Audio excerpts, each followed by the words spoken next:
There we go. Hey. Hey, Beverly. Hi. Thank you. I think I tried to come in under the wrong email address initially. I saw you there and I promoted you to panelist and then I disappeared again. Okay. Thank you. Well, it's given that we cancel more meetings than we hold. I don't really have this village system down quite yet. But I'm here and I understand we have a quorum on its way. So I'm happy. Right now it's just you. Right now it's just me. So I can pass anything I want.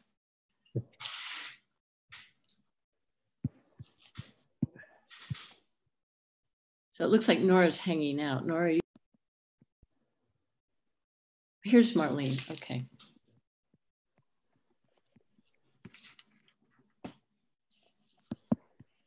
And Sean is going to be calling on my phone, which is this workaround we've got going for him.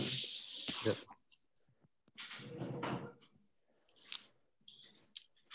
Hello. Hi.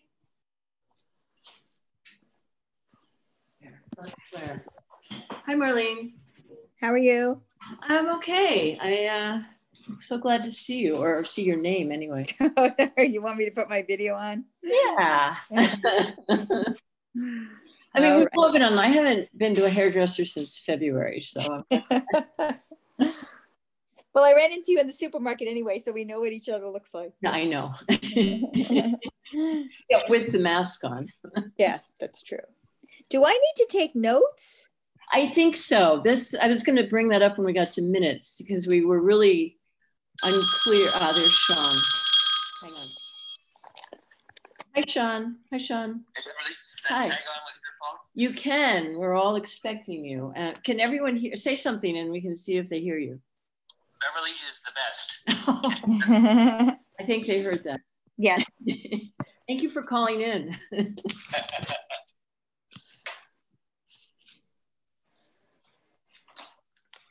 We are within, well, I'll do this when we get to the tree planting, but we're within 2 trees of being finished. Oh, wow. I know. I had no idea. Yes? That red bud you told me, I had 356 Florence. 356. There is already a pre-marked space for a small tree. That's where it can go. And I'll send you the address and the exact location. That would be wonderful. I might be able to see the paint from last year, I hope. Yeah, it's 1.5 years old, the paint. Oh, well, it might not be there. No, you'll see it. Okay. You'll see it. That's great. That's great. Then probably we're finished. There's just one tree that Jerry's meeting with the property owner about, but I have a place for it even depending what happens. Okay. So, but thank you. It's which one? The one I told you about? No. Oh, but you think you can give it to this guy? Oh, the red bud's definitely going to 356 Florence. Thank you. Oh, okay. yeah, I'm gonna start the broadcast on YouTube. Okay, we don't quite have a quorum yet. Hi, it's Wendy. 2, 4, 5. Oh, we do have a quorum. 4 is a quorum. Joe's here. Oh, good, Joe. Okay, I'm here too now. Okay. Oh, we're all. Oh, maybe Wendy as well.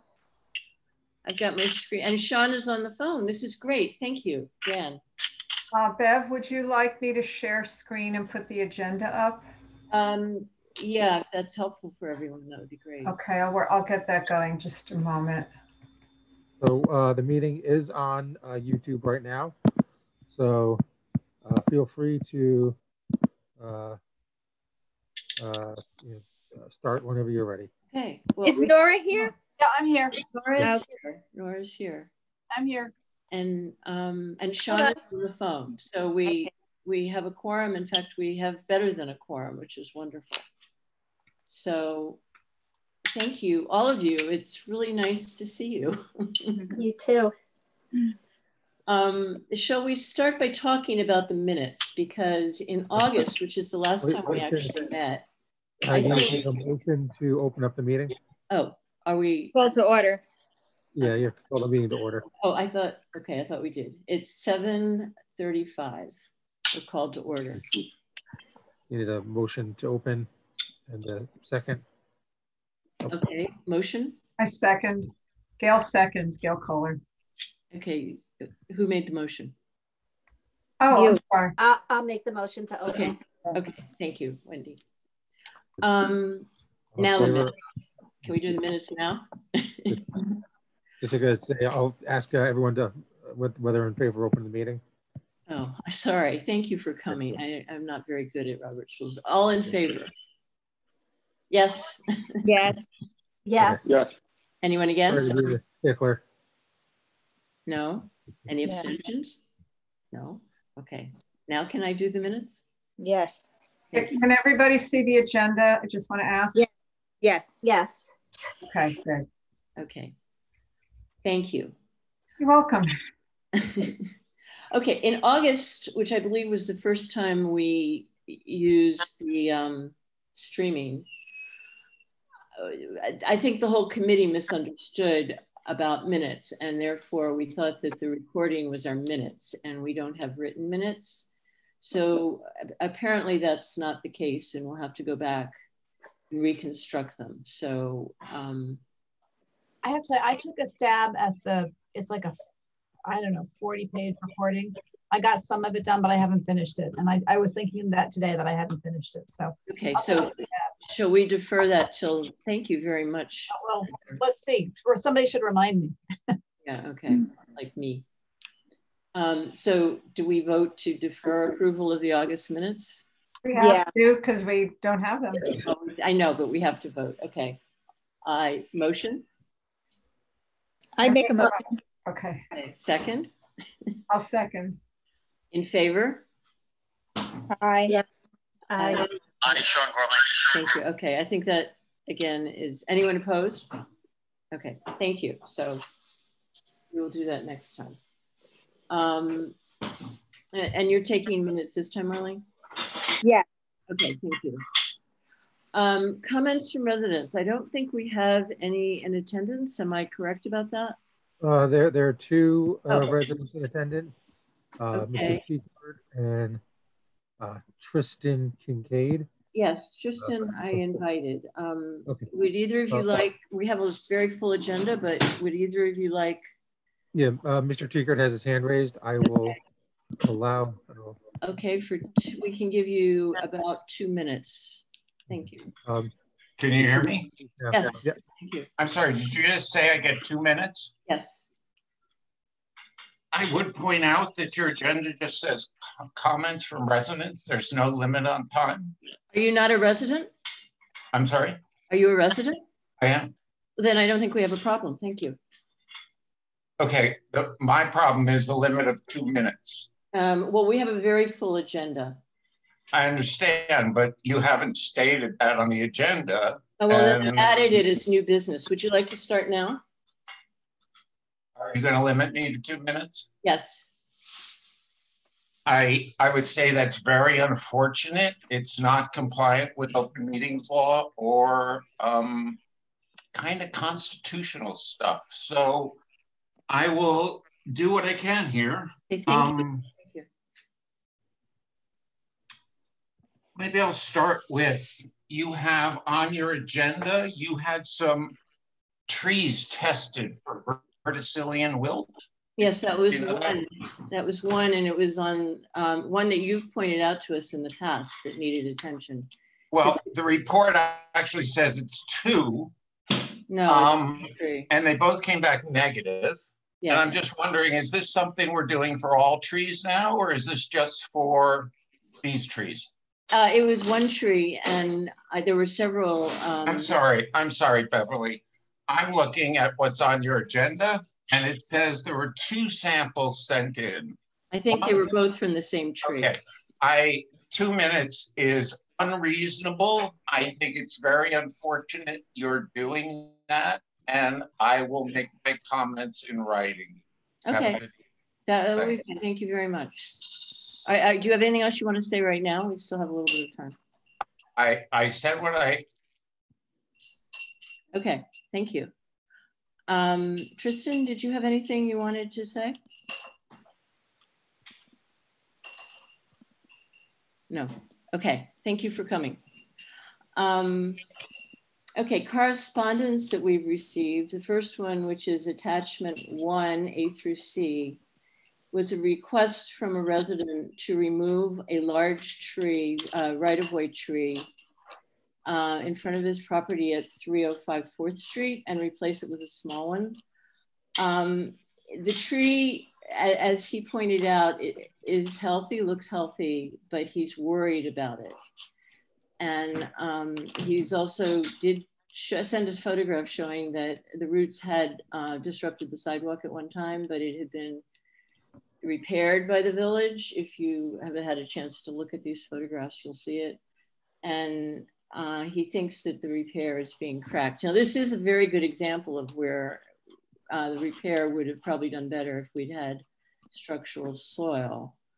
But I believe the comment, which I don't have a record of at the moment, I couldn't find, was from the village manager, was that we don't generally take down healthy trees just because people are uncomfortable with them, and that there was no evidence that this tree was not healthy. So I believe, as anyone who remembers the situation can correct me, but I believe that was the conclusion about the tree.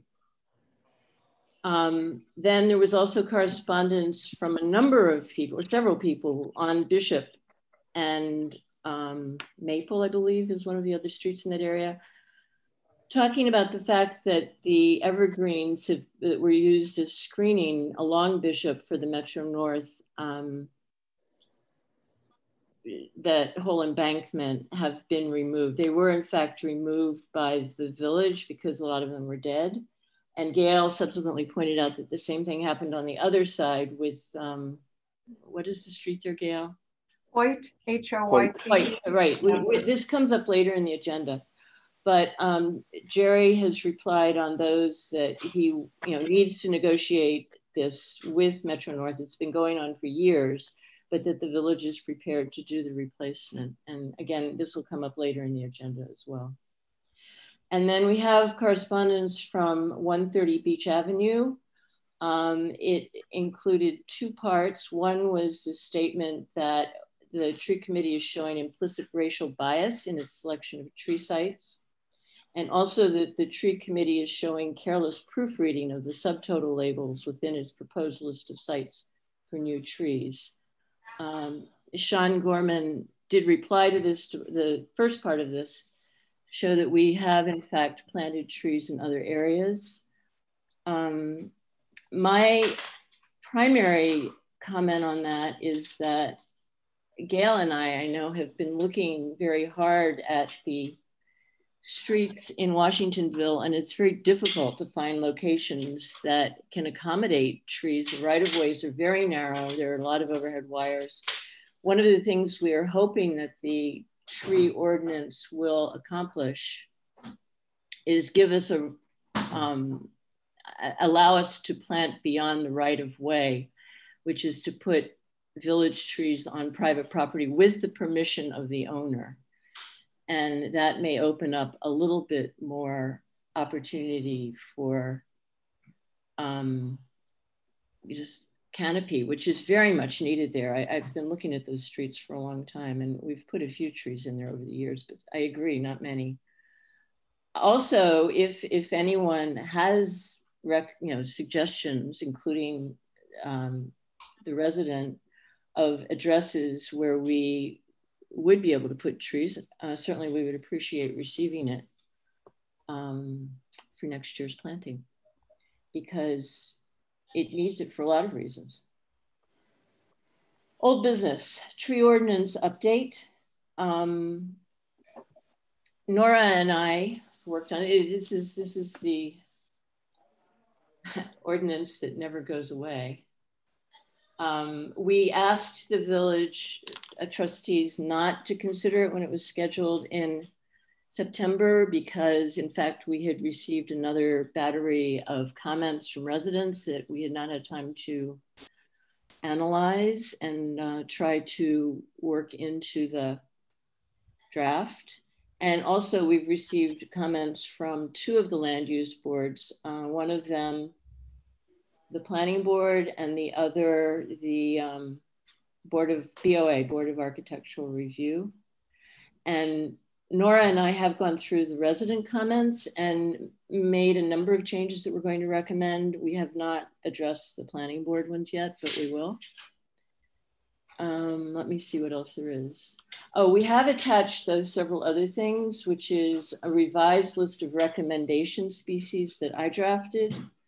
And I also included the process that I go through when I consider a species for location, and it includes looking at species that are recommended for our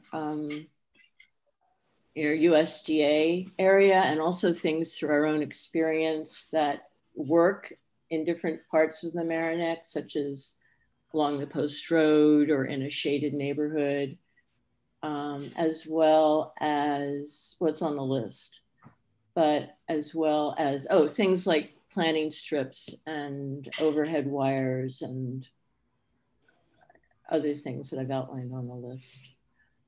So that that's to the ordinance, Beverly? That'll be, well, it's not in the ordinance now. It's attachment 6, but it's called for in the ordinance. Okay. So it will become, and I think it's not going to be part of the ordinance. I think it's going to be, Nora, what is the word?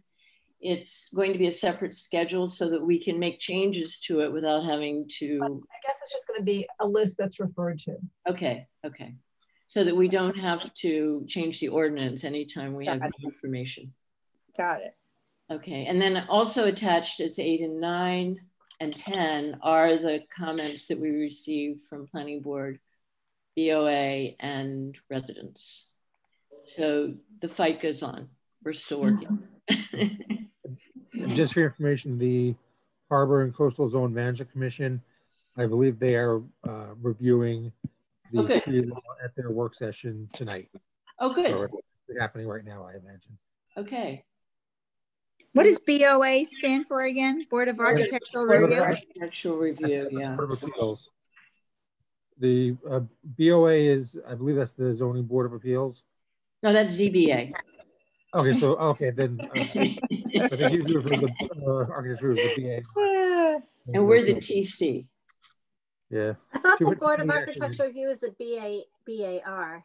Oh. Or it's either BAR or Architectural Review Board. Sometimes it goes. Yeah, Oh, then I just got my Yeah. alphabet wrong. I made the of a capital and it's not. BOAR, BOR, maybe? BAR or ARB. You can call it either one. Yeah. Okay, so we have a list. We could probably, I'm sure we can go through these very quickly, but we have a list of maintenance issues, trees, and I don't know, some of these may have been done, but I sent the photographs of the trees when I had them. Some of you have sent them in and some of them I picked up. In Orienta, 522, there is, in the median, there's a leaning tree. And I don't know whether it's been assessed to know whether it's hazardous or not. There is a photograph of it. That's what the attachment is. Dan, do you know whether it's been looked at? I don't know.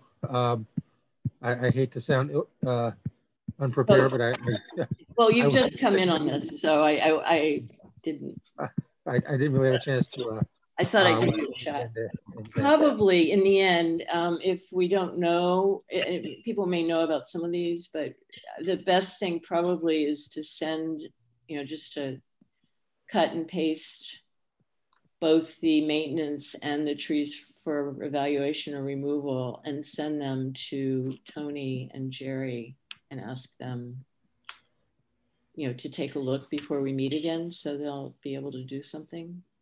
Anyway, 703 and other trees at Palmer Court. Gail, you wanted those looked at because of dead branches for pruning? Yeah, there's some very large dead branches. Right now, it's going to be difficult to find them unless they look carefully for leaf buds. Yeah. Because they will be the branches that do not have leaf buds. Yeah, my concern was it was over the road and over sidewalk. Ah. Okay. Well, we'll send the list. It may, I think, I don't know. They should be able to, depends how carefully they look. If they're looking for buds, they'll. It's a good time to prune. It's just not an easy time to identify the branches. Yeah. Then there's a photograph of a stump attachment 12, which is 119, it's at the water treatment plant. And as I recall, it's actually in the right of way. I'm not sure whether it's the village or the county, but it should come out and then we can replace it next year. Johnson Avenue, I sent an email, it's attachment 13. I sent an email to Jerry about the fact that the oaks, back when they had leaves, were not looking good. They were planted about 2 years ago, a series of trees, not just oaks, but the oaks were not happy. And then he responded that he had actually also noticed it recently and had already scheduled them to have some treatment, whatever the treatment was. He knew what the problem was. And so I just would I'll get confirmation from him that that actually happened. On Prospect, 312 Prospect, Gail, you had reported someone had put a wire mesh around the tree. Again, there's a photograph. Yeah, and upon closer inspection, I don't think it's actually like metal wire. I think it's some kind of very firm plastic, and it was originally put there to protect the trunk from weed whackers. Yeah. But the trunk has grown a lot. It's very tight. It's kind of riding up it as if it like outgrew its pants, kind of, and it should be either enlarged or removed. I do believe they did it, to help. Oh, I did too. I've done that to some things. You think you could come off with scissors? You could just take it off? I don't know. I generally don't touch a whole lot of things these days when I'm out there. Yeah. But I could take a look when I walk by next time, a closer look. Okay. That would be good because Sure. Maybe the tree's big enough to survive the weed whackers now. Or I mean, somebody obviously cares for it, so. Yeah. I would actually like to try to meet with the person and thank them and just kind of explain what the tree needs now that it's a bit older. Yeah. Maybe you could leave a little sign on it. I'll figure it out. Okay, thank you. You're welcome. Anyway, trees that need evaluation and/or removal. The first one has been on the list, I guess, for a while. It's been a problem for a couple of years, but nothing's ever happened to it. I just recently, this year, put it on. We haven't met very often, though, which is 640 East Boston Post Road on North Barry. That's what used to be the Applebee's. I forget what the name is, Sonoma or Sedona or something. Yeah, Sedona. Yeah. Sedona, okay. One of those trees in the tree wells was hit by a truck or a car at least a year ago. And for about a year, there were tire marks. And the mulch was all spread around. The tree was knocked sort of at an angle, and someone has pushed it back up so that it's not as angled and also swept up the mulch. But I've got two photographs there. One of them is to show that it's still at an angle. That's probably A, and B is to show that it's really badly damaged right at the base. And it really should come out, because even though showing the vitality of trees, it still looks just fine up at the crown. I just want to interrupt. I could try to scroll all the way down to the attachment. Oh yeah, see if you can. It's just going to be hard as we progress to find where we were.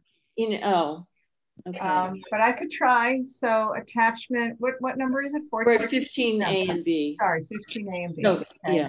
Yeah. You might be there. Yeah, see, they're by page number. Okay, attachment 14. That's the tree. Whoa, back up. No, I don't know where you are. Back up? Yeah, no. I don't even see numbers on these. Oh, yeah. No. The thing is, they all look alike. They're all just these images are huge. Yeah, they're all yeah. No, that's not it. And that's not numbered. It's very hard. I'm recognizing it, though. I know what that one is. It's no, the other way. Go up? Yeah. No. That was attachment 14. Are they in order, Bev? They should have been. I sent them in order. Well, 15 would be after it. Yeah, it would be, wouldn't it? But it's not. What's that one? Large. Yeah, that's not it. That's Post Road. Are you? I think this is attachment. There. That's it. This is the lean. This is how it. Yeah, that's it. Okay. See, so first of all, you can see, even though it's still doing just fine up at the top, look down at the bottom on this screen in this particular photograph. I mean, it's at a bad angle, which is not a good sign. Yeah. The next photograph is the base. That's bad. Yeah. Why don't we just replace it? Yeah, it needs to come out. So where were we? That does not have a bright future. No, it doesn't. I mean, it's a busy corner too. It's not. Everybody should have the PDF of the agenda. If you guys want to just read out loud the next item, I can scroll through the pictures and try to keep up. How about I can read out the agenda if okay. If it helps. Okay, great. Okay. Next is attachment 16, and it's at 235 South Ferry Avenue. It's a dead tree. This one was killed by weed whackers. It was not dead at the beginning of the summer, and then all of a sudden it was, and I looked at it and it's completely all around there. This is why it would be great. You know, Jerry talked about putting mulch rings around trees that are planted. And he had ordered some, I believe, and yeah. I'm not sure what happened. Well, we haven't planted yet. I thought they were going to go around trees that are already planted, and it was going to be an experiment. I think he ordered 5 of them, if I'm not mistaken. I remember something about that. I don't know whether it happened. Okay, let's follow up. Sorry. Let's follow up with Jerry on those mulch pad things. Okay. Mulch rings.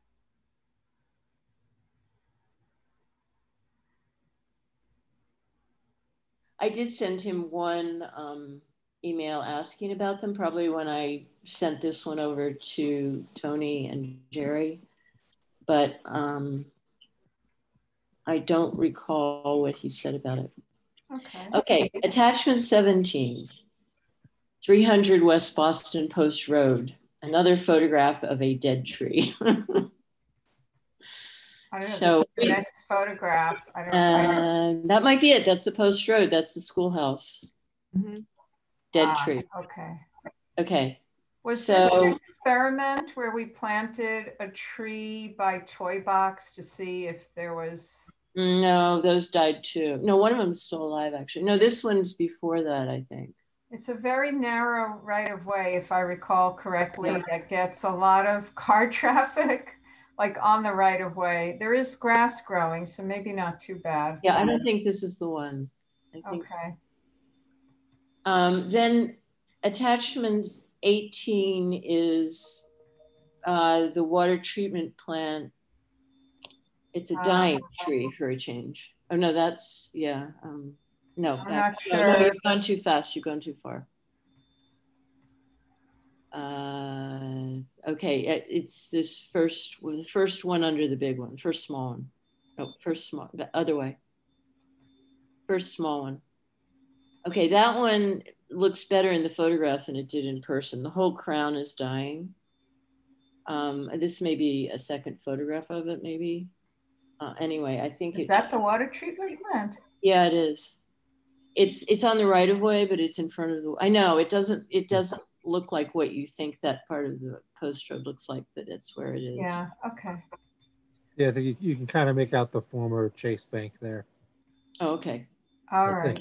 Anyway, I think should be evaluated. I think it's on its way out. I don't know at what point we take trees out, but I think I'd like to zoom in a little and look at the trunk. What's going on there? Can you tell? Let's see. It's hard to see. Yeah. Okay. Yeah, it should certainly be evaluated. Yeah. Okay. Okay. Yeah, this group is evaluation and removal. The next one. Next one, still at the water treatment plant, is another dying tree.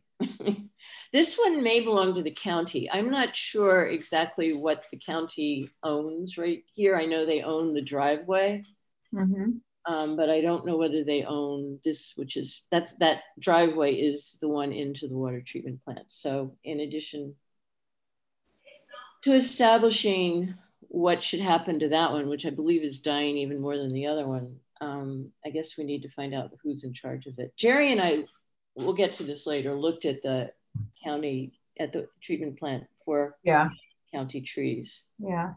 And then 20, I just say harbor entrance to drive. Actually, what's the next tree? Because it might be this one.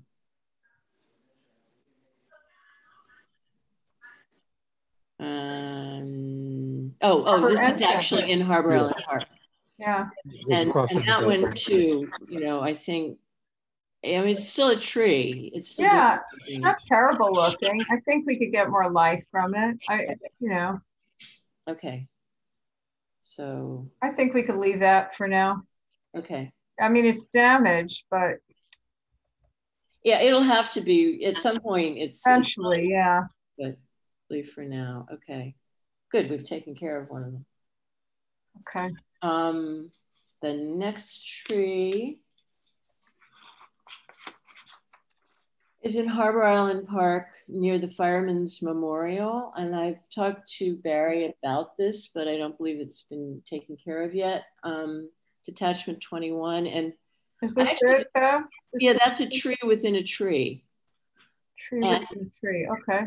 And I actually discovered it when I met with women from the Conservancy, and when we were walking around after that, and she noticed it. And it's a Bradford pear, which is not a particularly good tree, growing within a very healthy evergreen that was given as a memorial. At the, you can't see it here, but there's actually a little plaque at the base. Right. So I mean, obviously they can't both do this, and I think personally that the pear should come out, but I don't. I agree. Yeah. Okay. The evergreen looks really healthy, and the pear is a mess up here. It's really too high for us to be pruning with our low-reaching pruning gear. Particularly since we'd have to get through the evergreen. Yeah, it's unfortunate, but yeah, the evergreen is a memorial. It should stay, and that should come out. In my opinion, anyway. Okay. It's unfortunate that they were planted. I don't know how that happened. Yeah. Because I believe the pears were planted intentionally, so I'm not sure. I don't know. Hopefully it predates us from the committee. You can't replant that pear, right? It's too sick anyway. No, it's too big. It's too big. And I would imagine it's going to be really hard to get it out. I think if we tried to get it out, it would damage the evergreen's roots. Yeah. I mean, if we tried to get it out with the root ball. Right, exactly. Yeah. Also, the next attachment is on Beach. It's 22, 433 Beach. Yes. This is one that was sent in. Oh boy. Yeah, by a resident. And apparently this happened after the storm. Who propped it up like that? I guess the homeowners did. And it's apparently been now propped up in a different way. Very nice that they're trying to save it. It is. Jerry, I know Jerry was in on, we did some emails that I think everyone was copied on, but Jerry said table it? Can we say Jerry? I'm sorry.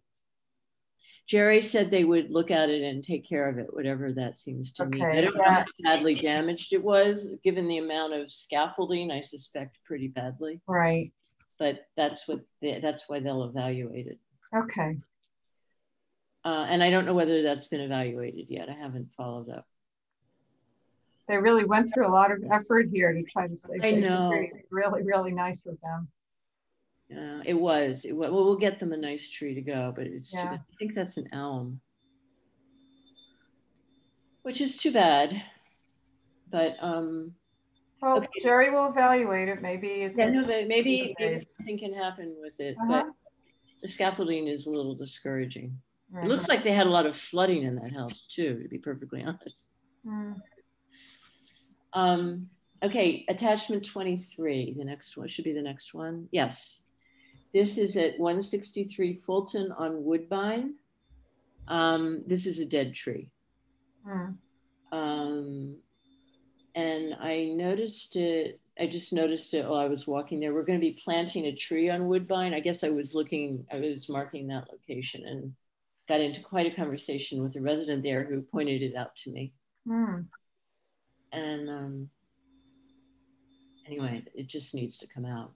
Okay, now the last one on the agenda is Orienta at Sylvan, and I don't, 24, I guess there is a photograph. Oh, I think I took this photograph. Yeah. The tree needs to come out. It's in really bad shape. Yeah. Okay, then it looks like it's from fall, but it was like that before the fall. Yeah, you sent this a long time. We haven't. You definitely tell by the context of everything else. Yeah, right. It's true. Everybody's got green leaves. Yeah. And then I have a couple additions that are not on here. One of them is 710 the Parkway, which was on the list to come out. It's just another trimmer disaster. Don't keep going. There's no photograph of it. What is this? Is this? That's the next. That's later. Okay, I'll just sit here. Just wait here. Sit here. Yep. 710 the Parkway, and it's another small tree that was killed by the trimmers. This time it's in the median, so it was, this one was done by village as opposed to residents. But I'd had it on the list to come out, and then Tristan, who I believe is hanging out with us, who lives on the other side of the street, and I were looking at where to locate replacements. There were a lot of trees that were lost right in that area during the storm. And I looked over and I didn't see the tree at 710 the Parkway, so I assumed that it had been taken out by the village. And then a day later, I realized it was on the other side of a very large shrub that had obscured it, so it needs to go back on the list. It's one of the, it's so small, I think it can probably just be pulled out, most of these little ones. Tristan has raised her hand. Would you like me to allow her to speak, Beverly? Okay, Tristan? Yes? How do we? Can you hear me? Hi, yes. Hi, yeah, sorry. I was just saying, acknowledging that, yes, I am on the call. Oh, okay, thank you. You said you weren't sure about, yeah, sorry. Hey, hi, everyone. Okay. That's it. Hello. Hi. Thank you for coming. Thanks. And so we've actually, are putting a replacement for that tree at a different location, also at 710 the Parkway on the median, but this tree is dead and should come out. And then the other two that used to be on the list and need to come out pretty quickly are on Waverly, because they're in those tree pits that the trees died, and we finally, the village has decided that it will put the replacements in. They're scheduled for this fall, and it suddenly occurred to me that the dead trees need to come out. So when I copy these two sections, the maintenance trees and the trees for evaluation and or removal, I will, if it's okay with all of you, include the 710 and the Waverly Avenue trees on that list. Yeah. And I'll make a note, the Waverly ones have to happen right away. Thank you, Bev. Yeah, they've been almost dead for dead for a year and almost dead for over 2 years. Yeah. So we're going to put crab apples in there, which will be nice. Yeah. Very nice. Add some color. Yeah. Well, they're white, but they'll add some bloom. Now, there were water bags on those trees from the storage. Well, the storage facility had originally planted the trees as part of their site plan, and they did put water bags on the trees when they began to show stress. This was in past years.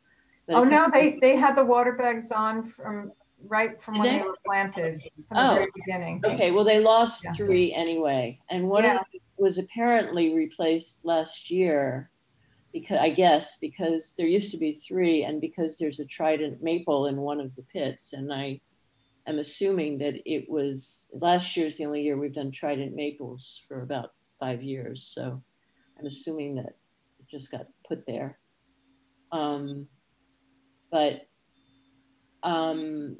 That leaves the other two pits, and rather than wait for them to be not be replaced by the storage facility, which initially I believe interpreted the letters from the village that trees were coming to be that they had to take action, and they hadn't decided whether they wanted to. There was some correspondence from them. But I sent a letter that Jerry forwarded me, the correspondence. I sent a letter explaining that the village would pay for it, we would remove the dead trees, and that we would put our own water bags on the trees for 2 years so that they would become established. And we haven't heard back, so I think they were okay with that. So that's it for trees for evaluation and possible removal. The next attachments 25 and 6 have to do with the Dunkin' Donuts. These have been on the list for a while. East Boston Post Road, and I just kept them on. They topped the trees. There are about 5 of them, maybe 4 of them, last fall, and several people, I was one of them, reported that they'd been topped, and Jerry issued them a violation, which is the next image, but I don't know whether what are they supposed to do with the violation? Is it a fine, or are they just supposed to let them grow? Does anyone? Nora, do you know? I don't know. I don't know. It might be on the violation, which is next. Yeah, I don't know. Okay. Yeah, I mean, I can follow up with code enforcement and see. Yeah, I'd like to know, because if there's a fine, I'd like to know if they've paid it. And if it's just let them grow, then we should keep an eye on them. I think usually it's, don't trim the tree going forward, but I'll check with Charlotte. Okay. Ms. Mountain, who's our code enforcement officer. Okay. Yeah, I think we'll have an answer by the end of the week. Thank you. Beth, do you have anything for the similar thing, the topping of the trees on the Post Road by Delancey, those new buildings, that new building? I don't think I do. They topped all the trees there. Yeah, they did. You're right. They had planted them, and they, in the right of way, they topped them, and we sorely need shade trees on the Post Road. Oh, I agree with you. Do you, if you could get the street number? And I'll look it up right now. Okay. It's Boston Post Road in Delancey. Yeah. But we need the building number. Oh, okay. It's that new building there? Yeah, and they did. You're right. They did that. Oh, huh. Well, let's see. We could do that next month if you could find it and send it to Jerry. And then... Yeah, it's showing Daft Electrical Services and Supplies. So that's this not is what ancient. It is. No, it certainly isn't. Sure, and it's not even showing a building there. So I will, I'll get that for you. That would be great. And then maybe by next month, yeah, that would be good.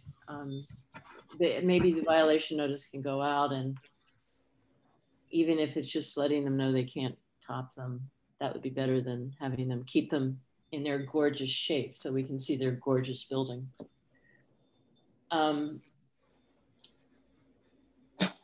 Okay, the next one, I'm letting Gail finish her notes. Yeah, sorry. Okay. Okay. Next one is another tree topping. This one's on the Parkway at 717 corner, and it's an elm, and we planted it about 4 years ago. It's a great spot for a tall tree. In fact, they have another great location, and I was about to put one in when I realized they had topped the first one. So this has been on the list for a little while, and I don't know whether a violation was issued on that one, but I'm not going to put another tree there. In the other location. I put one across from them on the median.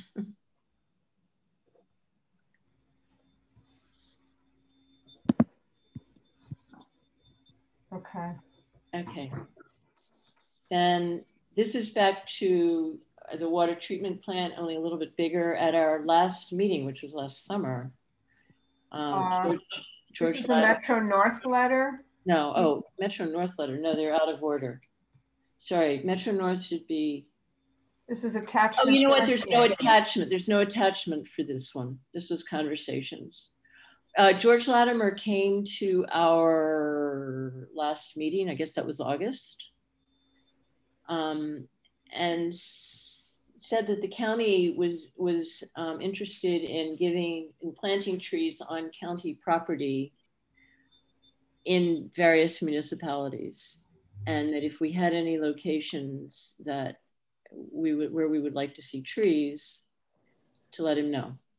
So I met with Jerry and Barry at the water treatment plant because they're on August 2nd, sorry, 10/2. What month is that? October. Yeah. Because it seemed to me, and Jerry agreed, and Barry agreed, on the side of the treatment plant, there is a row of evergreens, which certainly break up the unbroken brick wall, but there's still a large strip of grass and there's no shade. And a lot of parents sit there watching games in the field. And it seemed to me that as long as there was still county property there, which apparently there is, that it would be very nice to plant a second row of trees, which would provide shade. And Jerry agreed and has not had a chance to get back to the county, but has said that he will, asking that, I believe it was 4 trees to put there. So I emailed him today and he said that he would do it. He was dealing with another matter at the moment, but it's on his list, and I hope I've moved it back up the, you have to keep refreshing. Yeah, and well, Jerry and I spoke about this very briefly late this afternoon, and he asked if I knew anyone who was familiar with the underground architecture at the treatment plant, because as you can imagine, there are pipes all over the place on the ground. So, I was talking to him about it, and I'm trying to think of someone I can get in touch with who might be able to answer that question, because we don't have a survey of what's out there, but I can imagine it's like strands of spaghetti under the Oh yeah, I never see that. I just see the grass. Yeah. There's a reason why you don't see trees in a lot of places in that park. Oh, that's interesting. Okay, well, thank you for doing that. We'll find underground architecture. That's a good word.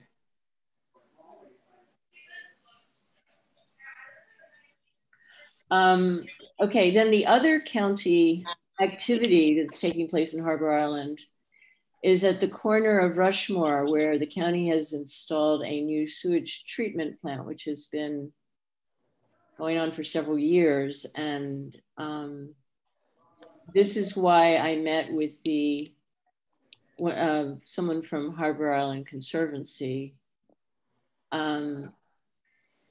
They've finished it, and they have agreed to underwrite landscaping that the Conservancy is determining.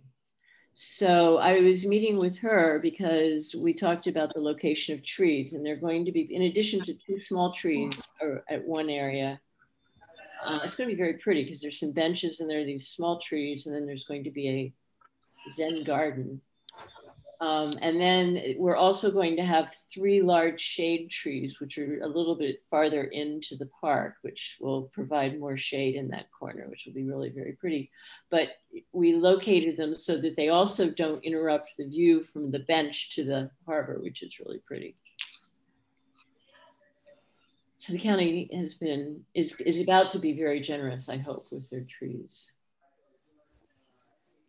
And then now we're coming back to the Metro North trees and all of the correspondence. Sorry, was the Harbor Island Conservancy handling those trees, or was it the county? I'm confused.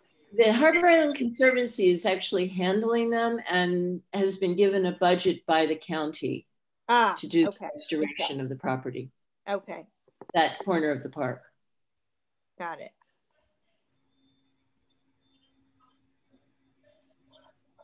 And now we're back to the Metro North trees that were removed along Bishop and Hoyt. There is now attachment 28, which is a parcel with the complaints for the residents who live there that they moved into a very pretty street and now they're facing a blank concrete wall. And the correspondence is basically Jerry, I believe, with Metro North saying, Tony actually originally saying that the trees were dead. They were village trees and that the village would take them out. And then I believe there may also be something from Jerry there trying to establish that it's okay with Metro North. I think that's part of the correspondence. But we need Metro North to agree to it before we can actually plant there. Isn't that right, Dan? Yeah, I mean, this goes back several years. There used to be extremely tall trees that provided, a visual buffer and a, somewhat of a sound buffer. But the trees had gotten so tall, they were getting involved in the overhead wires, which was an issue for the stability of the railroad. Oh, yeah. So we've been talking about planting, arborvitae to against the wall to provide a visual, a new visual buffer from the wall. It won't have the same sound dampening effect that the tall trees did, but Metro North is only going to allow those type of arborvitae. What were the tall trees deciduous? Yes. They were, Bev. Oh. Yeah. Yeah. So I think the arborvitae may, in the end, since they're evergreen, they, what they don't provide in the summer, they'll make up for in the winter, perhaps. Anyway, perhaps. Okay. Anyway, I think that there'll also be an improvement over the blank wall. So yes. Do we need to come back to this, or is this more or less in motion? No, I think that we have to come back because Jerry is still just waiting to hear from them. Okay. So this has been going on since Rich Slinger I remember the village manager. He was waiting to hear from them too. It's just, it goes at a snail's pace with Metro North. I think it may have moved forward a little bit just because I believe with Rich, we thought that Metro North was responsible for replacing them. Yeah, we were going to replace them. We had a whole plan. We couldn't do it all in one shot. We were going to do it over 3 years, I think, but we never got the approval from Metro North. Yeah, I mean, Metro North is based, I believe it's their property, and they were going to give us permission to plant the trees on their property. Okay. Oh, I see. It's their property, our trees. Yeah. Yeah. It's our residents were being impacted. Yeah. That's right. We've been trying for so long. It's really, I feel for the people who have all that noise and a very ugly view. Yeah, I do too. I mean, some of the letters were really, moving in the sense that they had bought houses in a very private and not a lot of traffic area. Yeah. All of a sudden they have the noise and they have the unattractive walls. So. I'm hoping that those letters will make a difference. Yeah. Because we haven't had, letters from residents in the past, so. Okay, and then the same thing has happened on the other side on Hoyt, and although it's not a residential area, it's still, well, I guess that's part of the industrial area that we're trying. Yeah, it's all industrial on that street. It's incredibly ugly, and even though it's on the other side of the tracks, now the sound just hits, it was a buffer for the sound. Now the sound gets reflected off of some of the buildings and ends up, louder now on Bishop because of that too. It's really also the trunks are still there. I mean, they just it was a Ew. It's really ugly. It's hideous. Okay. Okay, we will keep that on the agenda then. Did the village do the removing? No, Metro North came and they just kind of cleared that whole long street. God, we should introduce them to Con Ed. They'd have so much in common. Yeah. Okay. The guided tree walk originally on here was a coming attraction. Everybody come. As a matter of fact, it happened. I was there, Gail was there, Nora was there. It was wonderful. And about 20 people attended. It was advertised on the village website, which I think had a lot to do with the attendance. Gail, I hope you've told her that she's really a great teacher. Oh, I did. Yeah. I did. I also want to say, you know, as per suggestion of a resident in, I'm just blanking out, like down by Harbor Heights, a resident had suggested after a walk there that we publicize it more with signs at the park, because they just happened to have, you know, they were out for a walk and happened to see a tree walk and joined us. And they said, oh, if we had known, we would have told other people. Okay. So this time we did advertise it.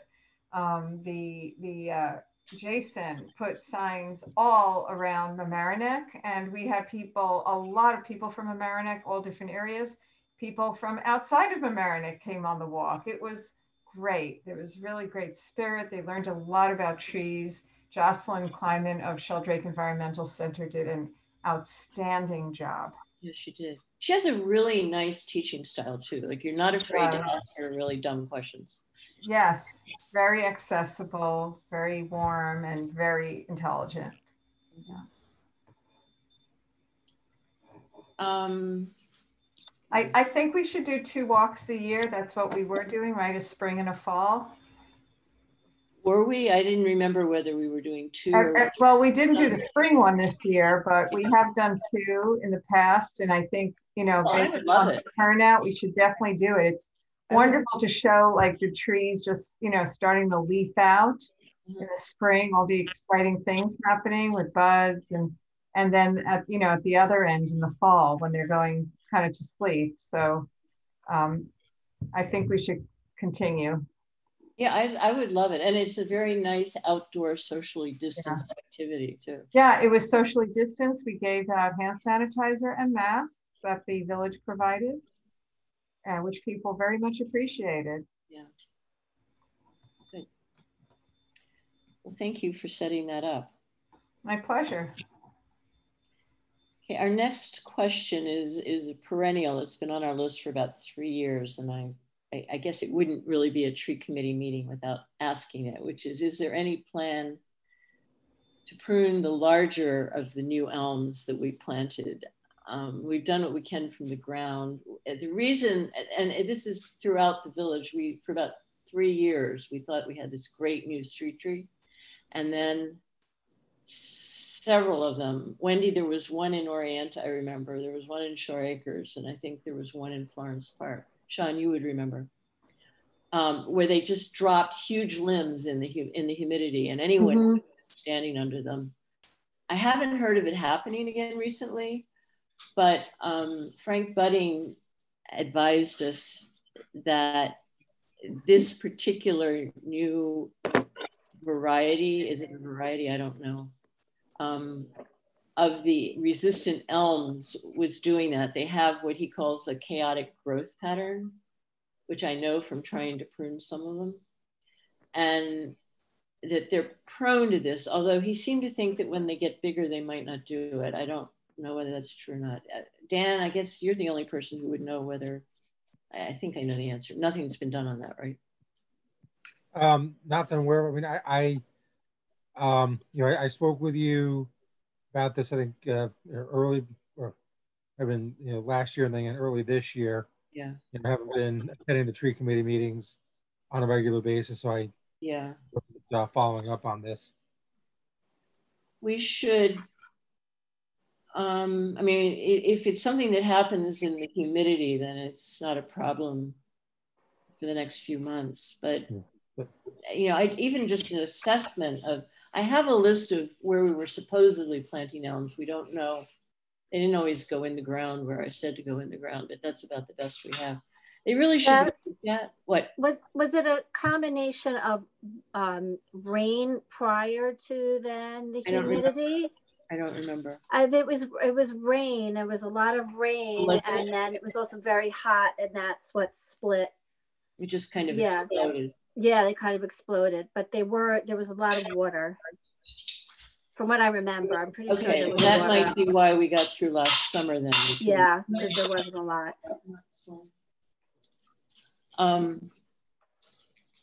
Anyway, I feel that since we got so far, I mean, since we know there was a potential hazard and we got an evaluation, I feel as if the village is kind of on the hook a little bit to find out whether these trees are still considered hazardous. So I'll follow up with Jerry on Thursday. Oh, thank you. Okay, that would be good. I just think a lot of them are near bellows. We don't want them dropping on little children. So, or anybody else. And then the next one may actually be old news, but I don't know what the outcome is. Dan, again, do you know there was apparently, we applied for a New York State grant to do an inventory planting maintenance update. Yeah, we didn't get that grant. We did not get it. Yeah, but we'll apply again. Okay. Okay. Okay, then I have list creations. These are all things that are, they're like the species. I don't know why I had that separately. Selection, oh, that was because it was under the planting. I don't know why I had it there. Anyway, there's several lists that are referenced in the inventory in addition to the process, or in addition to the criteria, in addition to the list of recommended species. And one of them is a list of the authorized citizen pruners, which Gail has assembled and is attachment 29. That should grow a lot after our workshop this Saturday, because I think we're gonna have a pretty good turnout. These are people who have actually been through the training and are authorized to prune the lower branches from the ground, no power tools of village trees. And then the next attachment is a beginning of a list. This isn't even, I mean, this is just something we threw together a while ago. It's not really even a list. It's of significant heritage trees that have been suggested. Things like the black oak at the corner of South Barry. What's the name of that? Tompkins Farm, is that it, Nora? Tompkins Farm Oak. Okay, that one we all know about. And then there's an elm that I put on that I thought was pretty amazing in on South Barry Avenue. Anyway, this isn't even a formal list yet. Joe, are you here? Do we still have Joe? Can you hear me? Yeah, I hear you. Hi. You and I had talked about possibly you would draft a way for people to propose trees to this list. Have you given it any thought? Yeah, I'll probably have an update next meeting. I looked at, I think we discussed kind of mimicking some of the towns around us just to come up with a baseline. Mm-hmm.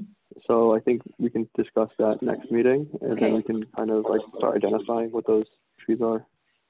Great. That would be good. And then we could publish that so that people who think they have spotted, I guess Nora tells me that this is just village trees that we can designate. But at any rate, people, you know, there are a lot of trees in the village, which is why we don't always get the ones that, you know, notice the ones that need to come out or need maintenance. And same thing can be said for significant trees. You know, if everyone in the village knows how, you know, it's possible to designate them as significant trees, that would be helpful. So that'll be good. That makes sense. Yeah. Are there two elms west of Fireman's Memorial at Harbor Island Park? Oh, no, that's a question. Yeah, they're smaller than the one that I identified on South Barry, but they're bigger than the ones we planted. So I don't know whether these are I got really excited about them, but I don't, and once I calmed down, I wasn't sure whether they were the old oaks that have proved to be resistant to Dutch elm and we should celebrate them, or whether they are the new resistant species and we should be glad to have them, but that they're not as big a deal and don't need to be listed as significant trees. And I just don't know enough about, I can't even judge how old they are, but right. There are 2 elms in Harbor Island. There may be more, but there were 2. They're near the Firemen's Memorial. Then there is the attachment 31, recommended species, which is an update to what's on the website now for Village of Mamaroneck street trees. Can you go up to the next attachment? Yes. 31. Okay. I have 32 here. Recommended street trees. Is that 32? Yeah. No. Okay, I must have got, by the time I got to these numbers, I probably got mixed up. Yeah. Do you want this? Yeah, I do want that. That's, oh, you know what it is? I'm not sure what 31 is, but 32 is this. And it's, in addition, it's like the 2 together. In addition to this list that I have put together based on our experience and what works in the large and the small and the tall and the short and, you know, the hot and the dry and the shaded, I put at the bottom of that the website that Nina Basuk recommended, Gail, that you told me about. She did a webinar in which she was talking about climate change and how that was going to have to affect what the trees are that people select in this area, planting. And I just, if we're going to post, which I believe we are, a list of recommended trees, we should include this website. Now, I did look at the website, and the list that we have up above on the first page is pretty, I mean, those trees are included in her website. So I think we've got a pretty good list going. She has some on the website that have not worked for us. And that's why I don't include things like the black gum are really hard to transplant, we've discovered. They have a very long taproot. So even though they're gorgeous, and even though they're great for wildlife, and even though once they get established in the area, they do well, they really just don't. And they may need a lot of water, but they haven't worked for us as street trees at all. Yeah. So I don't have those. So there are trees like that she recommends that we didn't pick up, but I think the ones Beth, would they be something to consider for like Harbor Island Park or Florida? I thought about Park that, yeah. What do you think? But they might be, but I also, because I planted some myself down where my brother has some property and in a large field, and they were a little touchy, but I figured with all that space they would do better, and they have done better. Most of them have survived, or they did until the deer got them. And the thing though, I think we might have to put smaller ones in, like we usually try to do 2 to 2.5 inch. Right. And because of that taproot, we might need to do like 1 inch trees, just so that the taproot is not as sensitive or is less, more likely to survive. I don't know. We can get damage. Yeah, less damage. We can get advice on that. But if we could get some in the park, I think it would be great, because they're Let's ask Jerry about it. Jerry should know. Yeah, that's a good idea. So they're also called tupelo in parks. It's a beautiful tree, the tupelos. Yeah. And they're also so tall and straight. They turn beautiful color in the fall. They're tall and straight, and they are apparently just a terrific host for all kinds of wildlife. You know, insects, and then therefore beneficial insects, and then also birds. Because let's see what Jerry thinks. Okay.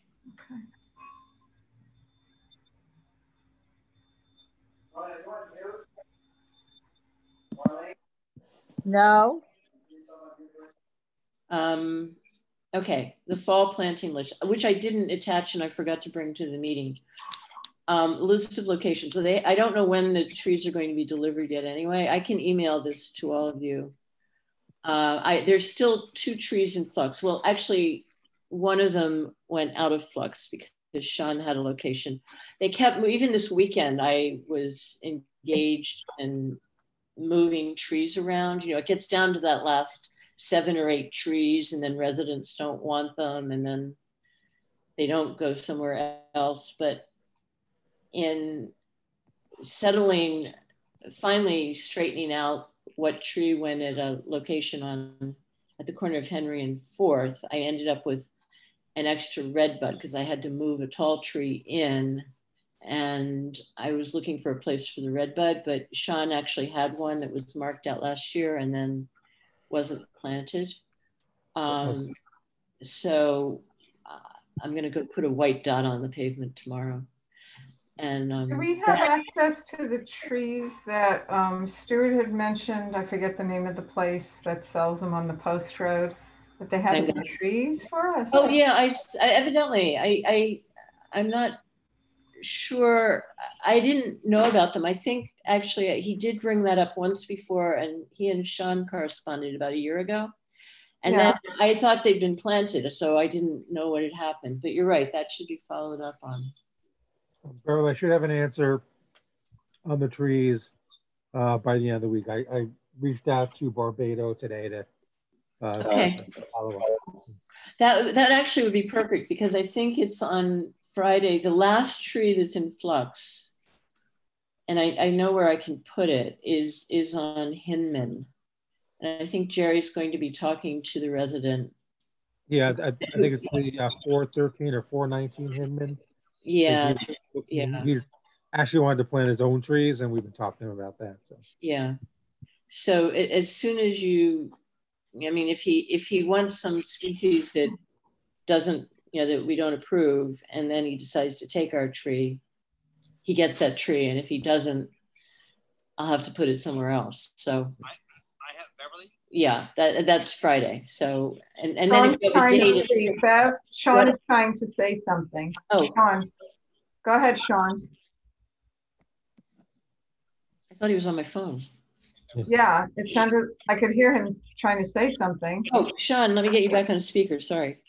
Yeah. Oh, you are. Sorry. If you don't, I have a couple of spots that are already been pre-marked over there in Halstead and Florence as well, just in case you need small trees or.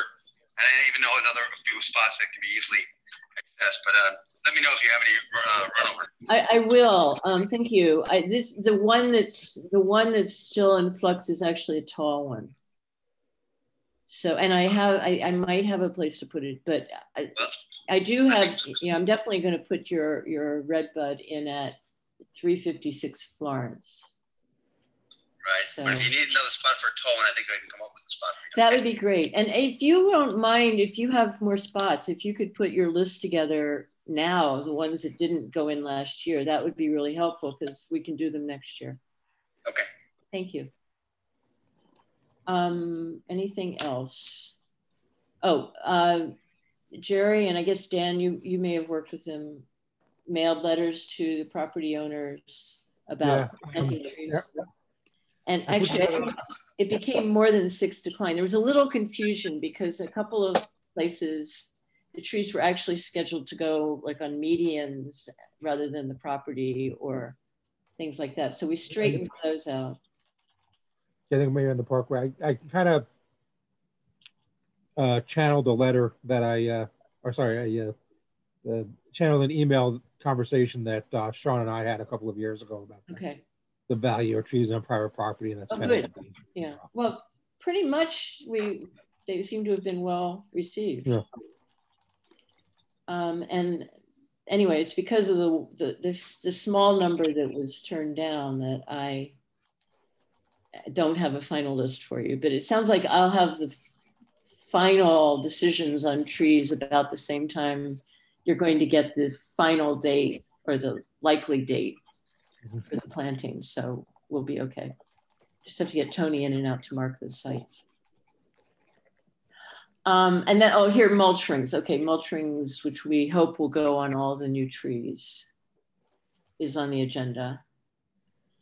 And the final one, there were 4 red buds, which is attachment 34, which were planted incorrectly last year. They were put in locations for tall trees. And I've now sent a list. Yes. I sent that to Jerry over the weekend of where they are currently and then where they have to go. And I've marked those spots, and Tony was going to go in this week and check for the underground utilities and things. So that little piece has been taken care of. And I'm not sure when those 4 trees are going to get moved.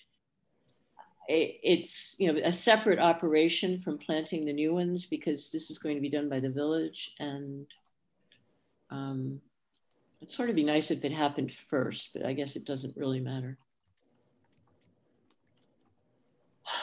Planning board. Beverly? Yes, Sean. The conversation we had about a month ago or two, the 2 red buds to be moved to Halsted and Florence. They're on Halsted. Yes. Was that part of the picture or no? That's part of the picture. Their address is actually 504 Florence, plant on Halsted. Yes, I marked those out a while. I put my mark those are already marked. Those, yeah. They had been pre-marked too. Did Tony mark those also? I don't know. Those are marked years ago. Yes. Okay.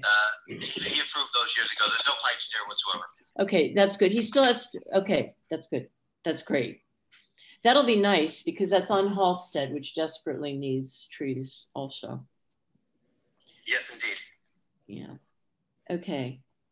Planning board, this is another one of our perennial issues. At some point, if we can ever get the tree ordinance finished, we should move on to meeting with the planning board and drafting guidelines, which they want, on considerations they should be making in approving site plans. You know, and this can include things like our species list, things like structural soil, things like.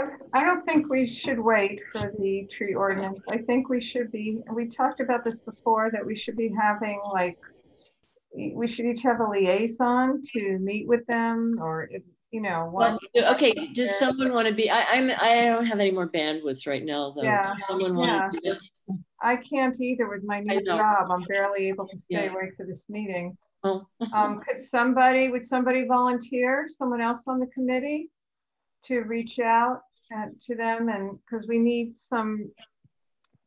Otherwise, we'll have to wait. I mean, or we could write something up and send it. A lot of this. I think it's more effective for somebody to, like, talk to them about certain requirements and, you know, examples. I don't know, just things to look out for when approving site plans. Yeah.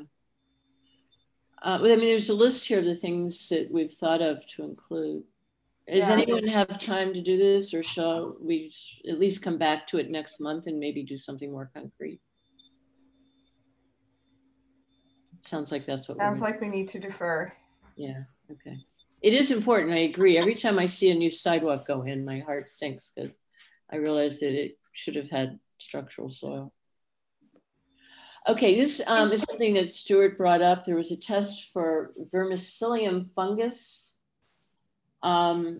This was something I talked to Jerry about, because over the decades, the parkway used to be lined with 2 double rows of maples, and over the decades they died off. And I had always been told, Sarah told me, that it was vermicillium wilt, which is something that stays in the soil for years. So I've never wanted to plant maples anywhere in Shore Acres when we've planted them. In fact, I haven't put them, they're great street trees, and I've sort of stayed away from putting them down for the whole village. But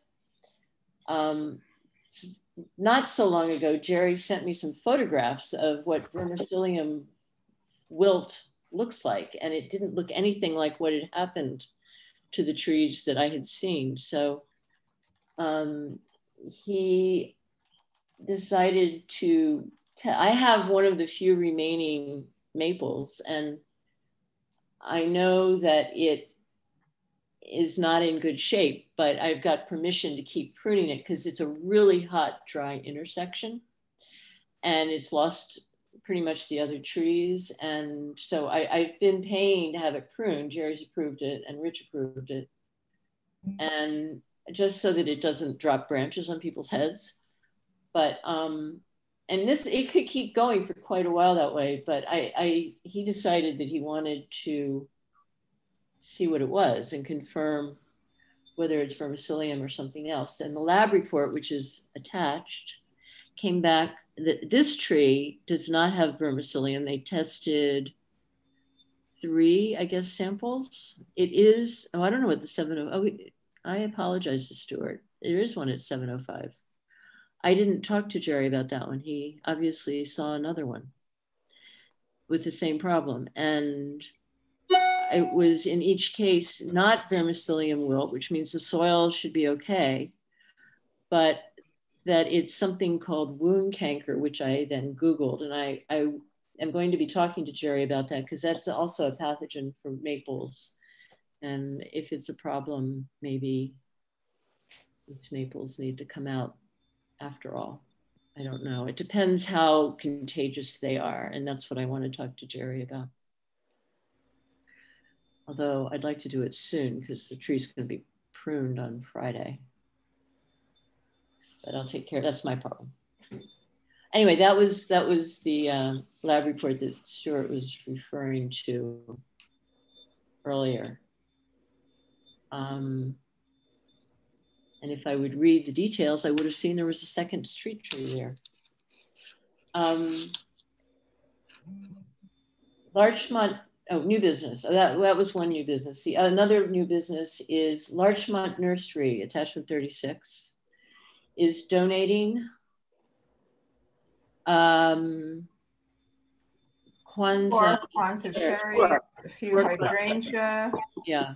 And they will expertly plant them in which is wonderful. And I think that we should make it a celebration and get some publicity for the fact that they've done this donation whenever it's going to be planted. Does Nora or Dan, do you know when they're going to do this? I haven't heard. No, I don't know. I know the trees have been picked up. I'm sorry, what? I didn't. I don't know the exact date or if they've been planted already. I know we do have the trees. Okay. We had them for pick them up maybe 2 weeks ago. I mean, we have them or they have them? No, we have them. We picked them up. Oh. Okay. We have them. So we're going to plant them. Well, even so, we could, if they haven't already been planted, it seems to me we should. Wait, why are we planting them when they said that they will expertly plant them? Or did we just pick them up and then they're going to come plant them? I know that we picked them up. I think the reference to we expertly planted them was Jerry. Oh. Okay. Okay. Plant them, right. Oh, which we will actually plant. Wait, I'm sorry. Right. I am really tired. I'm sorry. Yeah, I know. We're almost finished. Sorry. Okay. So anyway, I still think that if BOM will expertly plant them. If they haven't been planted, I think it would be really nice to like have it photographed or something. Have, you know, yeah. You can stand there and look like a village official. If somebody could just go there, take photos. Yeah. Dan, can you let us know when they will actually be planted? I'll follow up. Thank you. Thank you. And maybe somebody from the VOM could take pictures, and then who is it? Ingenito? Robert Ingenito. Post them. Robert could make a story out of it. I mean, write up the story. Yep. Okay. That'd be very nice. Yeah. Thank you, Dan. Keep going. Okay, Citizen Pruners, attachment 37. This is a description. These are bullet points that I sent to Robert. I don't know if he's done it, but he was going to write up the program and put it on the website so people know what it is. Also for Citizen Pruners, Jerry is conducting a pruning workshop this Saturday, November 14th. And we would like RSVPs. I actually have 4, we sent it to both high schools. Well, I gave it informally. because I had a conversation with the mother of a high school student at Rhinebeck, and then Gail, you asked us to send it to Mamaroneck. Yeah, thank you. It will be community service to anyone of them who attended and then pruned trees. And it solves a lot of problems. Number one is it will have more citizen pruners. And number two, they need community service credit, and that's very difficult to get this year in this time of social distancing. But pruning trees in the winter outdoors is a nicely distanced activity. And these four, there may be more by that time, are really excited about it. They're very interested. And it occurs to me this is also a really, we've talked about how to educate people on the value of trees and to get— They may become stewards. Yeah. Of trees. Yeah. It's an experience that hopefully will stay with them all their lives. Yeah. And they'll talk to other people. Exactly. I'm really— Beverly, what time is it? It's from 10 to 2, including a bring your own lunch break. And obviously, if that's too much time for people, it's okay. A few people are coming late, a few people have to leave early. But Jerry has done a couple of these workshops and he's really very good. So even if people attend 3/4 of it, I think they'll go away with a lot of information. And they will be well qualified.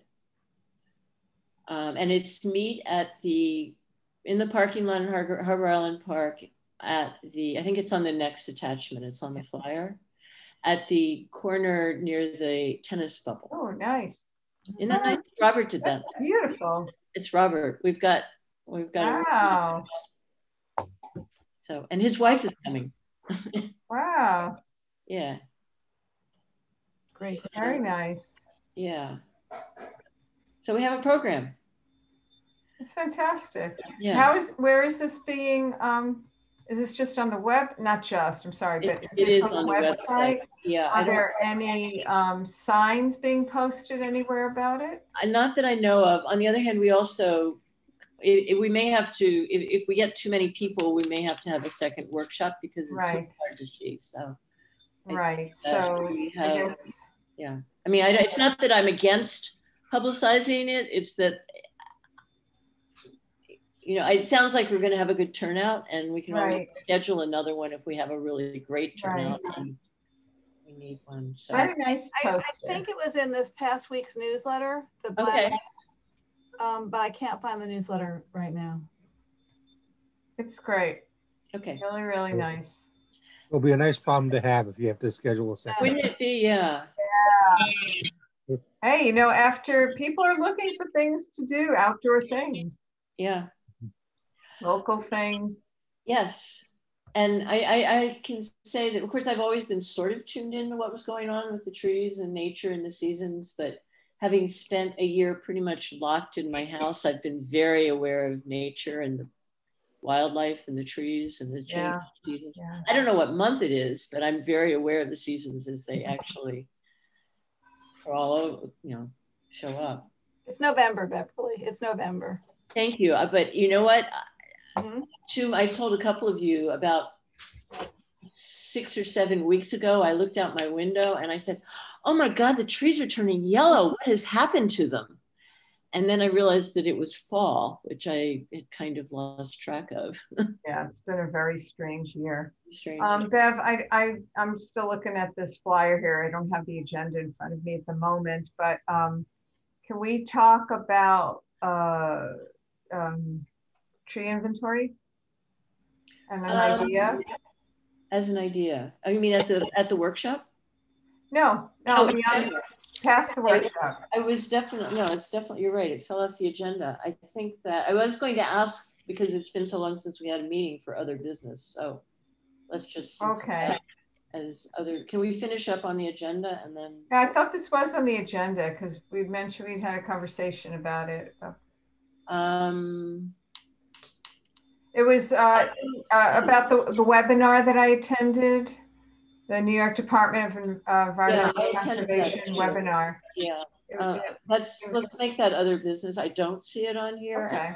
There may be other things that should be on the agenda that I missed because you're human. I I tried to keep up with the stuff coming in, and then in the You've end, done a phenomenal job, Bev. This has been quite an agenda and so many attachments, and I bow down to you. This was amazing what you pulled together here.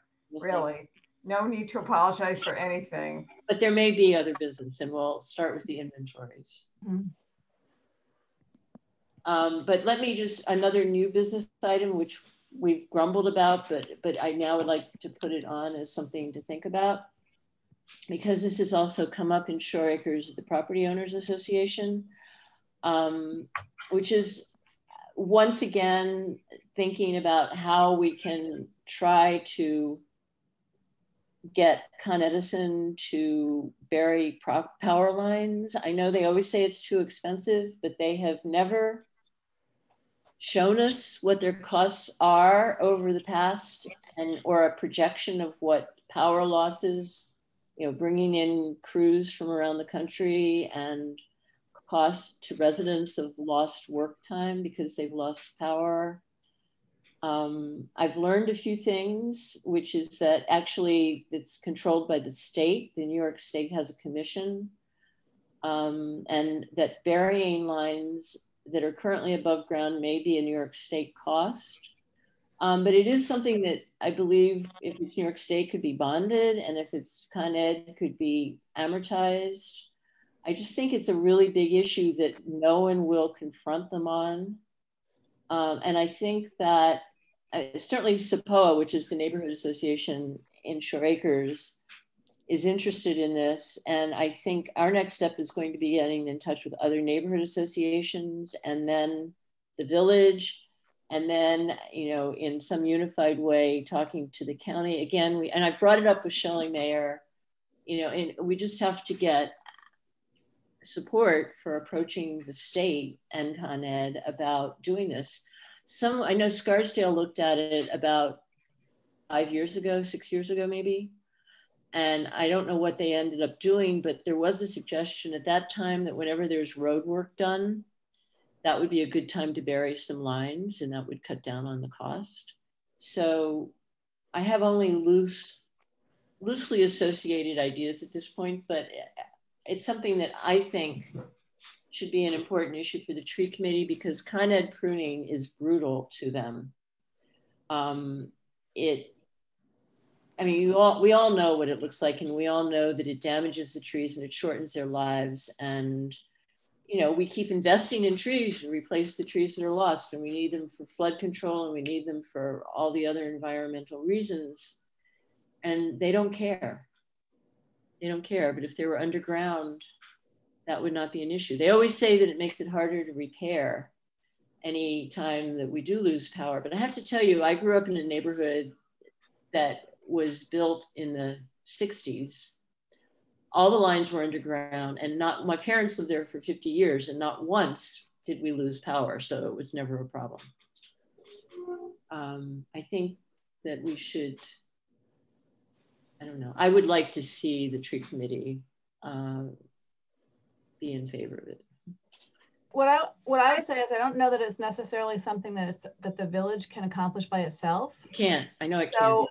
But I do think that, you know, that the county legislature and the state legislatures have been really pushing Con Ed, kind of particular, but since this past storm, I mean, they tried 2 years ago. So I actually think that might be a recommendation to fold into, like, get in touch with Catherine and George and Shelley and Steve, and because they are really working to try and get the utilities to be more responsible. So that might be, I mean, not that the village can't support it, but I think we need to join forces with other organizations. Yeah, no, I think you're right, Nora. And I, especially now that I know it's a state issue, I realize that it's not the county's responsibility, but the only way there's going to be any pressure on them to change it is by hearing from municipalities.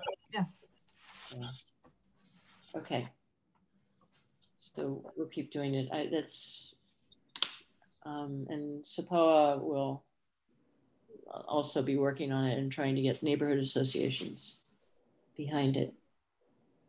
Everyone hates the wires, but we also hate the power lines. So we hate the wires when they're down more than when they're up. Yeah, well, yeah, I hate them all the time now because I know what they do to the trees. So, oh, here is where you saw that there are 2 healthy mature oaks in Harbor Island. I'll try to find out how old they are. Barry may know. I think he knows when trees go in. Has Barry retired yet? No. Okay. I think he's got, like another week. Oh, wow. Yeah. Is there going to be some celebration, something online? Well, I don't know, because nobody can actually get Do to anything. I don't know how. I would love to attend something and thank him for his service. He's just been amazing. Well, I'll bet you'll see him Saturday if you go to the pruning day. You can, okay. So. Unfortunately, I can't attend that Saturday. I have. But he's not leaving the village. No. I may take him to chocolate. Send him a note and make sure you get his personal contact information. Okay. My son got a new job, and his old job gave him a Zoom party. I mean, it's really nice. Yeah. To do it. Well, we'll see. I'll make that suggestion to the powers that be. Okay. Okay. And then I've also got down here, the Harbor Island Conservancy thought it would be a good idea for one member of the tree committee to join their board. That was last summer, and then we didn't meet for 2 months, so I accepted. Is that okay? Yeah. Okay. I think it's a great idea. Do we need to make a motion? Maybe, yeah. All right, I make a motion that Beverly Sherrod be the tree committee's representative to and join the Harbor Island Conservancy. Second. Sean seconds. Okay, all in favor? Aye. Aye. Anybody not in favor? Is Beverly in favor? Beverly's in favor. Okay. Thank you. Thanks, Bev. Because you had so much free time and nothing to do. But I have to say, it was really, I thought, very productive the day that I met her over there, and we really got to discuss I've done it twice now, actually, both with the trees she was getting from the county and then the ones we're planting, and she had a completely different idea than I had going in, and it worked a whole lot better. That's great. She thought they should be shading over on the Rushmore side. We're putting 5 trees, large trees, and rather than just sort of plant them, which was my idea, she said, no, put them, near the water, not along the water, behind the benches, so that they're shading both the benches that are sitting out in the middle of the sun and also the grass. And it's going to be lovely. Yeah, I know there's a long-term plan to have like a wide pedestrian path that will be accessible, wheelchair accessible. Yeah. That they're working on that. Okay. Yeah. So I think that rather than trip over each other, it would be great to have great collaboration. Okay. Can we talk about that webinar? Yes, other business webinar. You want to tell us about that? Yeah, so I attended this webinar that was offered by the New York Department of Environmental Conservation on getting a tree ordinance passed. And let's see, it was very, very interesting. We're pretty ahead, I would say, of a lot of communities that we have something on the books. Not everything that we would like to have on the books. There was a lawyer who spoke. There were like 3 sessions, and one of the sessions was by this lawyer who represents people who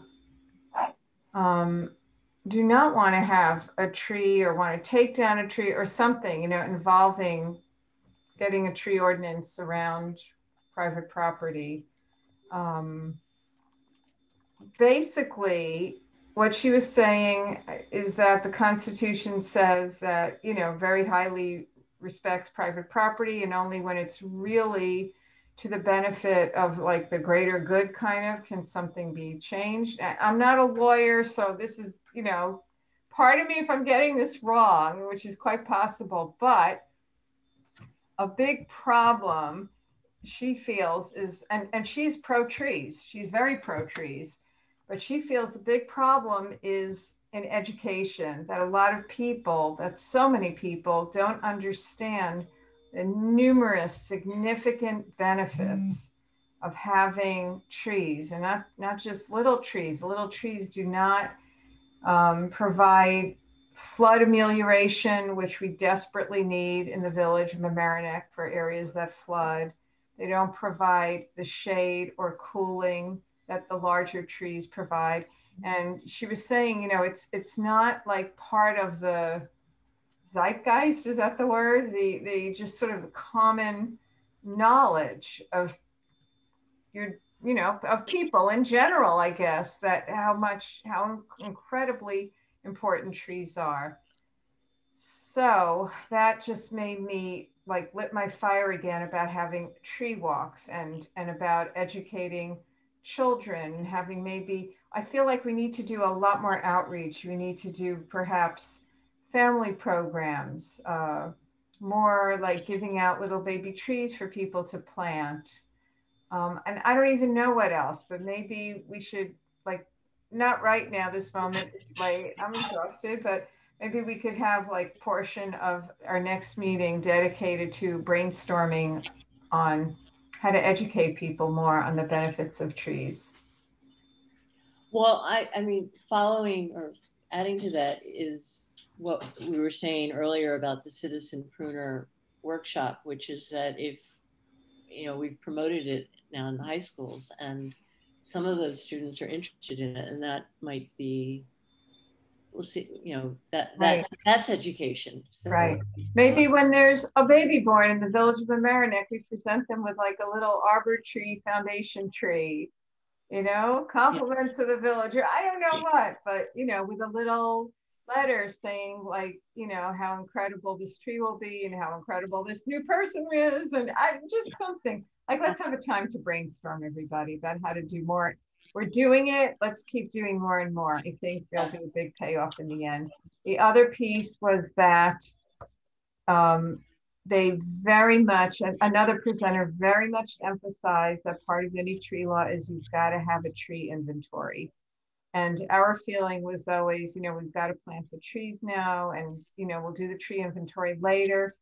But I don't know when that later is going to happen. So I suggested something for us to talk about, that I don't even know what the numbers are for this year, but let's say we're planting 100 trees, that we cut back that number, take a chunk and put it towards doing a chunk of the tree inventory this year, not all of it, but like a certain area, and each year get like another piece done. I know it's not ideal because from year to year things change, but we have to, my feeling is we have to keep planting trees because we have to preserve and build canopy.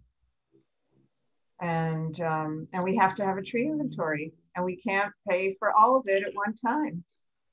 So Nora, would we be able to take the money that's budgeted by the village for tree planting and make that kind of an allocation? Or I mean, that happens. We allocate, you know, we reallocate within budget lines. Okay. You know, I think, you know, we're actually, you know, we look at the budget every month and we think about what gets transferred, what gets reallocated. We've had lots of extra expenses this year that we didn't expect because of COVID. So that's definitely a conversation to have with Jerry. Okay. Okay, so Gail, you're suggesting that we take the new tree budget and allocate it between planting and inventorying. Right, and I don't know what percentage, because both are so important. Well, it would help if we knew how much it costs to do an inventory. You know what, I think it's like a conversation for Jerry. And the only thing I would say is the plan, the pre-COVID plan was to do it over the summer using interns. So that opportunity is missed. So just really talk to Jerry about the logistics of it, because he's going to be the person who's going to have a better handle on it. Okay. All right. Thank you, Nora. I personally don't love the idea of taking away our tree planting budget for that purpose. I know it's important, but I like the idea of using interns, using, you know, a totally different skill set, totally different talent set. I mean, we're actually taking village taxpayer money, their hard-earned money, and using it to put trees in the ground. And to me, there's nothing more important than that. Well, it's part of taking care of those trees. If we put them in the ground, we have to know how they're doing. It's important to know how many trees we have. It's important to know what species are doing well. What should we continue to plant? It's to fulfill that exact purpose, Marlene. I understand the importance of it, but I don't know that I agree with using our allocation of dollars. Right. Getting that. Right, I hear you. I think there might be other ways to accomplish it without going after our very precious budget. Right. Well, if there are, I think we should definitely do it. It would absolutely be great to do it with, have just like this huge day where all these volunteers go out maybe and do tree. Yeah, it's more than a day. Did that years before. I think, well, what do we do? 10%, Bev? Well, yeah, and it was about 30 people volunteers working all day for a week, and then some continuing. And we just we were given like the major streets in the village, and we only got about half of those done. But now the Google technology, you can do it with Google. You could have interns sitting in an office or on their computers with Google images or looking at the streets. You could also I don't think they could get calipers of trees. I don't think they're going to get tree species looking at conditions. So I think what I would recommend is this: the rec committee did this because there's a lot of conversation about a dog park. They formed a subcommittee of people to just like, less than a quorum of people to work on logistics for how a tree inventory could be done. And I'm sure Jerry would be happy to talk to a subgroup of this committee to see if there are other ways to brainstorm getting a tree inventory done. Okay, Marlene, you want to be in that? Because you've got, sure, opinions and ideas. Sure. Wendy? Sure. The program that was done, we worked with Cornell Cooperative Extension. Yeah. Yeah, I think that's who we worked with several years ago. I thought it was with the state because I remember George Prufus came down. Okay, maybe I'm thinking something different then. Okay. So who's going to, Marlene, Wendy, you want to follow up with Jerry and get a time to meet with him? Sure. Okay, thank you so much. Yeah, that would be good because we keep talking. Well, I mean, he was planning to do it last summer and there was the COVID problem, but. Right, well, and the COVID problem wasn't just the inventory, it's that we cut the budget. So, I mean, the schedule was to do the inventory in the summer. So in reality, it might be something that's not going to happen till the summer anyway. And we will be in a new budget by the summer cycle. Okay. And maybe we'll have some money. And this would be like, a month, like multiple months of interns doing an inventory? I mean, probably. I think he planned to accomplish it over another couple of summers, but there might be other ways of doing it as well. So I think, that's worth it to have sort of an offline conversation and come back with some ideas. Okay. So those were the two big takeaways for me from the webinar that I attended. Mm-hmm. Thank you. Yeah, I got the second half of it because you sent me a text because I'd forgotten. Yeah.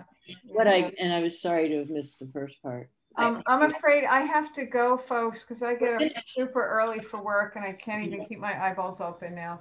We're finished, and thank you. Just next meeting would be like December 26th or 5th. It's the 17th. 24th, Christmas Eve. All right. So, well, I put down the 17th, but I don't know whether that works with the calendar, Nora. Hold on, I'm going to get to the village calendar. Before everyone drops off, and it's like it's happening quickly, just if you're going to adjourn the meeting, just your first and a second. So we got officially per open meetings law. Okay. Thank you for that. I would have forgotten. Hey, thanks, Dan. Yeah. Yep. Oh, hold on. So someone's got to make a motion and have it seconded. I will. Okay. Yeah. 17th.